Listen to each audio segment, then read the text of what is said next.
안녕하세요. 미스터리 리캡입니다. 오늘은 2차 세계대전의 가장 어린 전사의 실화를 바탕으로 한 영화 솔저 보이를 설명해 드리겠습니다. 스포일러가 있으니 주의하시고 잘 보시기 바랍니다. 영화는 러시아에서 시작되며 한 가족이 강가에 앉아 시간을 즐기고 있습니다. 그들 중 가장 어린 세르게이 엘리아스코프는 형과 어머니에게 자신이 나무 위에 올라가 있었다고 자랑합니다. 그 순간 독일 전투기가 하늘을 날아갑니다.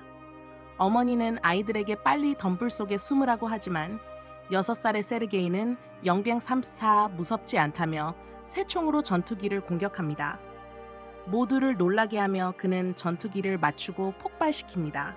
그러나 그가 주위를 둘러보니 가족은 사라졌습니다. 세르게이는 꿈에서 깜짝 놀라 깨어나 어머니를 부릅니다. 그때 누군가 그의 문을 두드립니다. 어머니일 거라고 생각한 그는 문을 향해 달려가지만 이웃 여자가 허겁지겁 들어옵니다. 그녀는 그가 살아있음에 감사하며 그의 어머니와 형이 죽었다고 말해줍니다. 어린 소녀는 그녀의 말을 이해할 수 없으며 계속 그 자리에 남고 싶어 합니다. 엉일뻥이 집에서 어머니를 기다리고 싶어 합니다. 여자는 독일군이 그들을 공격했고 그가 도망가야 한다고 말합니다. 그때 몇 명의 군인들이 그들의 집으로 다가옵니다. 여자는 세르게이를 창문으로 내보내지만 그가 함께 도망치기 전에 총에 맞아 죽습니다. 이제 6살짜리 세르게이는 가족도 친구도 없이 혼자가 되었습니다. 세르게이는 집에서 도망치며 뒤에서 이웃 전체가 불타고 있는 것을 봅니다. 그는 어머니를 애타게 부르지만 아무 소용이 없습니다. 그렇게 계속 달리던 그는 숲속 한가운데로 들어가게 됩니다. 그 작은 아이는 엉일pen 30일 자신이 길을 잃었기 때문에 어머니가 자신을 데리러 오라고 외칩니다. 그날 밤 그는 정글에서 머물렀습니다. 다음 날 아침 우리는 그가 강에서 물을 마시는 모습을 보게 됩니다. 그때 적군이 그쪽으로 다가옵니다. 세르게이는 그들이 위험한 사람임을 알고 재빨리 나무 뿌리 속에 몸을 숨깁니다. 뱀이 그에 가까이 다가오자 그는 깜짝 놀랐지만 한마디도 하지 않고 도망치지도 않습니다. 세르게이는 뱀보다 군인들이 더 무서웠습니다. 군인들이 강가에서 식사를 하고 떠난 후 세르게이는 그들이 남긴 음식을 먹어 치웁니다. 밤이 되자 어린 소녀는 지칠 대로 지칩니다. 이틀 동안 제대로 된 식사를 하지 못했고 목적지도 없이 걸어왔기 때문입니다. 그는 절뚝거리며 쓰러지지만 멈추지 않고 계속 걷습니다. 가는 길에 그는 야생 딸기를 발견하고 그것을 허겁지겁 먹습니다. 그러나 그 순간 그의 뒤에서 폭발이 일어나 그를 놀라게 합니다. 소녀는 어지러움을 느끼며 누군가가 자신을 따라오는 환각을 보기 시작합니다. 그럼에도 불구하고 그는 용감하게 서서 그 사람에게 자신에게 소총이 있으며 두렵지 않다고 말합니다. 그는 절뚝거리며 앞으로 나아가지만 얼마 지나지 않아 쓰러져 의식을 잃습니다. 영이샘 그가 잠든 사이 2명의 군인이 그에게 다가옵니다. 장면은 러시아 군 기지로 바뀌고 쿠즈네초프 사령관이 그의 순찰 병사들을 기다리고 있습니다. 병사들이 다친 어린 소년을 데리고 들어옵니다. 병사들이 그에게 자신들이 아군이라고 말하자 소년은 마음을 열고 자신을 소개합니다. 소년이 사령관과 악수하면서 그도 자신을 소개하라고 제안하자 병사들은 웃음을 터뜨립니다. 병사들은 어린 소년에게 애정을 느끼고 그를 둘러싸며 물을 마시게 하고 음식을 먹입니다. 평소 냉철한 사령관조차도 껑산멍일 간호사인 카타는 세르게이의 상처를 치료하며 그의 성격에 매료됩니다. 아이는 그녀에게 자신의 상처 위에 탱크를 그려달라고 부탁하는데 자라서 군인이 되고 싶기 때문입니다. 부상당한 병사들도 세르게이와 이야기를 나누며 마음이 한결 가벼워집니다. 세르게이는 사령관의 총에 흥미를 느끼고 사령관은 그의 질문에 모두 답해주며 명예권총에서 총알을 빼내 아이가 그것을 가지고 놀게 해줍니다. 세르게이는 배에 그려진 탱크를 보여주며 자신도 군인이라고 자랑합니다. 엉삼 28. 소년은 매우 빠르게 회복되고 있습니다. 간호사 카차는 사령관에게 소년이 부대에 머물 수 있게 해달라고 부탁하지만 사령관은 안전하지 않다며 반대합니다.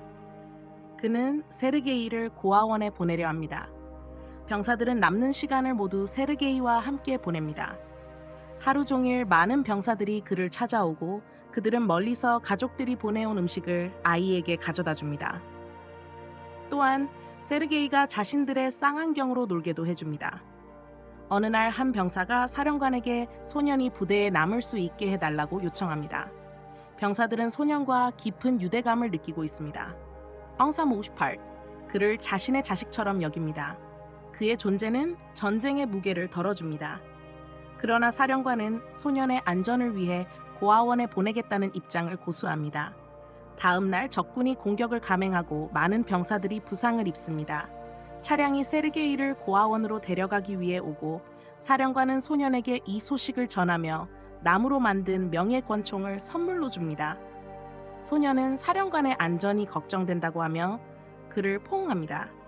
사령관은 그 포옹에 마음이 녹아 세르게이에게 남아있기를 요청합니다. 엉사 28. 그 밤 병사들은 세르게이에게 맞는 작은 군복을 찾습니다. 세르게이와 함께할 수 있게 되어 매우 기뻐합니다. 사령관은 세르게이를 깨우고 군복을 줍니다. 세르게이는 군복을 입고 실제 군인처럼 뛰어다니며 다른 병사들은 그를 작은 군인 소년이라고 부릅니다. 세르게이가 뛰어다니는 동안 독일군은 부대를 공중에서 공격합니다. 병사들은 세르게이를 안전한 장소로 데려가고 전투를 계속합니다. 부상당한 병사들의 수는 급속히 늘어나고 세르게이는 자신도 도움이 되고 싶어 합니다. 영사 58 유용하게 사용되기 위해 세르게이는 목이 마른 병사들에게 물을 가져다 줍니다. 그중 한 병사는 눈에 붕대를 감고 있어 가족이 보낸 편지를 읽어달라고 요청합니다. 작은 소년은 도와주고 싶지만 읽을 줄 몰라 편지를 받아 적당히 내용에 대해 지어내며 그 병사의 집에 소가 무사하다고 주장합니다.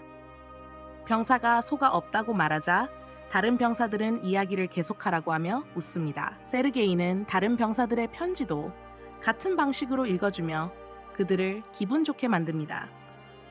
다음 장면에서 카타와 사령관이 대화하는 모습이 보입니다. 두 사람은 서로에게 매력을 느끼는 것 같지만 감정을 고백하지는 않습니다. 나중에 세르게이는 자신이 부대의 정무관이라고 말하며 그렇게 자신을 소개하기 시작합니다. 그러나 소년은 공격으로 파괴된 병사의 모습을 보고 사령관이 죽은 병사에게 경의를 표하기 위해 모자를 벗으라고 가르쳐줍니다. 다음 날 세르게이는 사령관에게 임무를 맡겨달라고 고집하며 병사들 사이에 편지를 배포하는 임무를 받습니다. 그는 임무를 완수합니다. 영호 53. 효율적으로 임무를 수행하고 병사들을 위해 춤을 추게도 합니다. 다음 날 세르게이는 쌍안경을 가지고 기지에서 조금 떨어진 곳으로 나가 놀고 있습니다. 그는 건초더미 속에서 움직이는 누군가의 다리를 보고 급히 기지로 돌아와 병사들에게 발견한 내용을 전합니다. 병사들은 처음에는 회의적이지만 소년과 함께 가기로 합니다. 건초더미 근처에 도착했을 때 2명의 독일 스파이가 숨어 있는 것을 발견하고 그들을 체포합니다. 소년의 지능 덕분에 칭찬을 받습니다. 2. 그날 밤 사령관은 세르게이에게 입양 관련 법적 서류를 보여주며 이제 공식적으로 세르게이의 아버지가 되었다고 말합니다. 세르게이는 사령관이 카처에게 마음이 있다는 것을 알고 있기 때문에 그의 친절에 보답하기 위해 카처에게 고백하러 가도록 데려갑니다. 그러나 두 사람은 카처가 다른 남자와 이야기하는 모습을 보고 그녀가 다른 사람에게 관심이 있다고 잘못 생각합니다. 기지는 다시 독일군의 공격을 받습니다.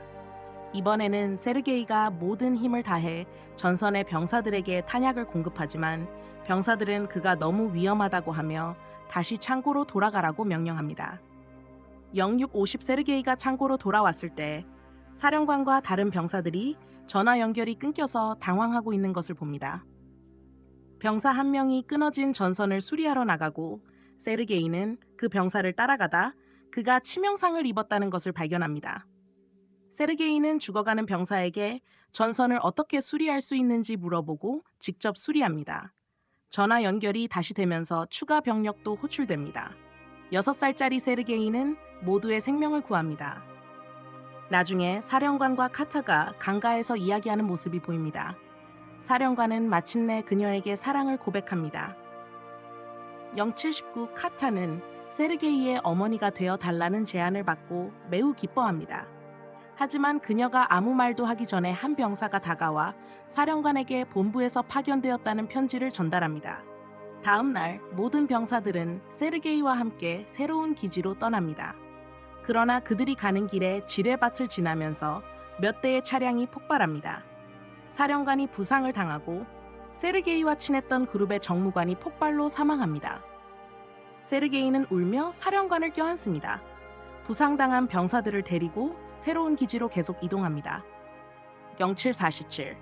새로운 기지에 도착했을 때 그들은 사령관의 상관인 장군을 만납니다. 장군은 세르게이의 야망에 감명받으며 사령관이 이렇게 똑똑한 아이를 두고 있어 축하한다고 말합니다. 다음 날 그들의 부대는 경비 배너를 수여받고 세르게이도 함께 수여받습니다. 장군이 배지를 주며 나라를 지키겠다고 약속합니다. 어느 날 밤 기지가 잔인하게 공격받고 사령관이 잔해 아래에 갇히게 됩니다. 세르게이는 아버지를 부르며 그를 구하려고 애쓰고 있습니다.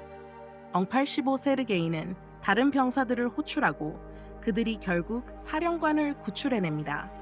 다음 날 세르게이는 부상당한 사령관에게 다가가며 자신의 손이 사령관을 구하려다 다쳤다고 말합니다. 이제 그 아이는 팀에 때려야 뗄 수 없는 일원이며 가족이 없는 그는 그들과 함께 어디든 이동합니다. 전쟁 속에서 영화는 그 부대가 다른 기지로 이동하는 모습으로 끝을 맺습니다.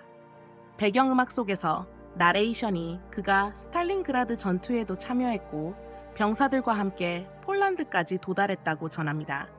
그는 현재 세계에서 가장 어린 군인으로 알려져 있으며 그의 용감한 전설은 전 세계에 전해지고 있습니다.